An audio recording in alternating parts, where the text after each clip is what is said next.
Hi, Kyra. It's Chelsey. Can you hear me okay?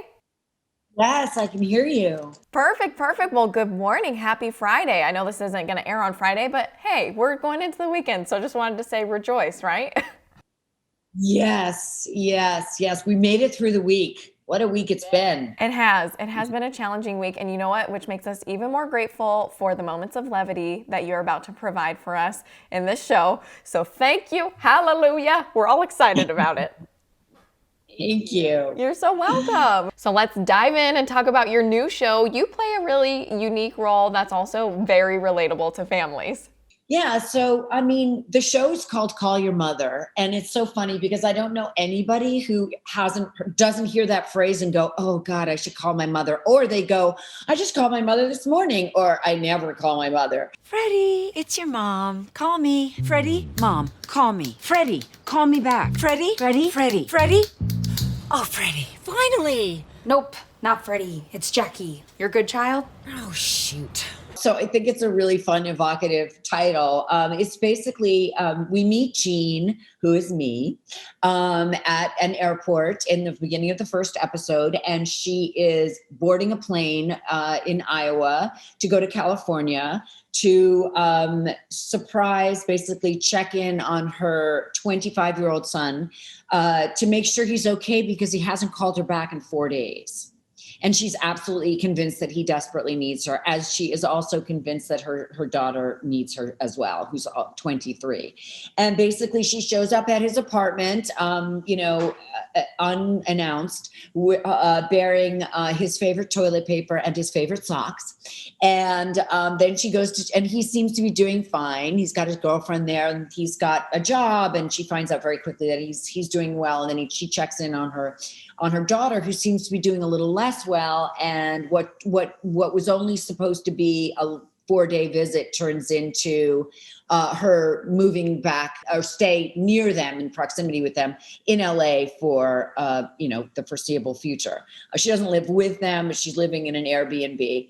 And, it's a story, a show about family and about the complexities of family, and also the complexities of having adult children, and also being a woman in her, 50s who's trying to figure out what the next step is. I think the funny thing about being a mom is that, like, you birth this child and then basically nobody really tells you that eventually, like, if you do your job well, you get fired from taking care of this child, and they move away if you do your job well. And it's like, how do you stay connected, and how do they stay connected to you, and how do you stay connected to them so that it's not like too connected, but you're also in each other's lives? And I think that that's something that most of us can really relate to. Oh, absolutely. And trying to find that balance. I mean, even looking back to 2019, I think it was, I saw some of your posts going on a cross-country journey with your son, and I was like, that is so cool. Like, what a special moment for you guys. And I saw that you stopped through Sedona as well.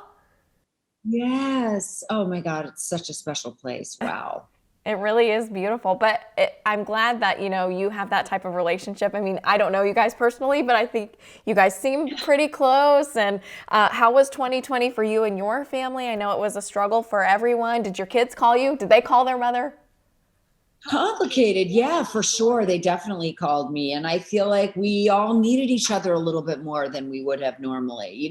When you're living a busy life, full life, and like things are going relatively normally, you kind of, you talk occasionally. And with this, you cling to each other a little bit more. I mean, I think that's one of the great things about this timing with the show, is that I don't think we ever could have foreseen how much we are all bumping up against our parents, our siblings, or our family, whether it's a makeshift family or your biological family or your, new family. I mean, I just think that we're all like inexorably linked now, and we're really coming up against the complexities of that, and also the humor in that. And for people to be able to relate to something on TV right now and laugh like in a tender, loving way, I think is just fantastic. Yeah, I couldn't agree more. I've been also entertained by, I didn't realize that you could sing.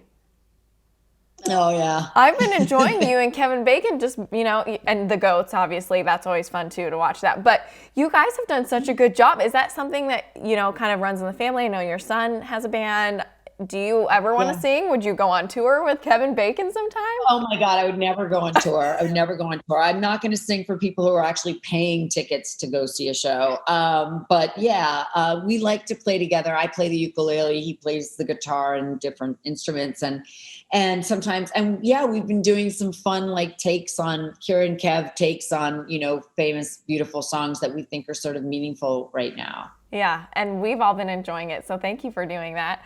I know I'm going to get a wrap here soon, but I just wanted to say on a personal level, I think you've done so many amazing things throughout your career, and I also love that you represent a different way that women can come into the industry. You have like comedy and depth, and like you can do all the things. You wear so many different hats, so thank you for doing such amazing work and directing. You're doing awesome. Oh, thank you so much. That's so kind. I really appreciate it.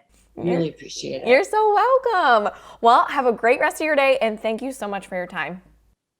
Thank you. You too. Thank you. Bye. Stay safe. Thank you, you too. Bye.